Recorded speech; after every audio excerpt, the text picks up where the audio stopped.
भारतीय भाषा सुरक्षा मंचाच्या आंदोलनाक लागून भाजप सरकारा मुखार मोठे संकट उपरासला।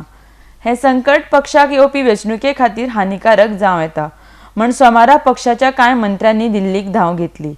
मुख्यमंत्र्या फाटोफाट भाजपाच्या मंत्रिमंडळांतले कांय वरिष्ठ मंत्री दिल्लीक पाविल्ले। संरक्षण मंत्र्या सयत मुखेलमंत्र्यांनी पक्षाध्यक्ष अमित शाह आणि प्रधानमंत्री नरेंद्र मोदी हांची भेट घेतली। मांद्र्या जाल्ल्या भाषा मंचाच्या सभेक मेळिल्लो प्रतिसाद पळोवन पार्सेकर सरकाराची अस्वस्थता बरीच वाढल्या।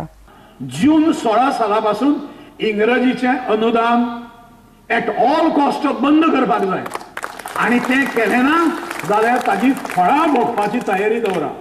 ह्या आंदोलनाचो फटको भाजप सरकाराक बसपाची शक्यताय पळोवन मुखेलमंत्र्यान उपमुख्यमंत्री ॲडव्होकेट फ्रांसिस डिसोजा, प्रदेशाध्यक्ष विनय तेंडुलकर तशेंच हेर कांय पदाधिकाऱ्यांक दिल्ली आपोवन घेतले। प्रदेशाध्यक्ष विनय तेंडुलकर आणि हेर पदाधिकाऱ्यांनी पक्षाचे राष्ट्रीय अध्यक्ष अमित शाह हांची भेट घेतली।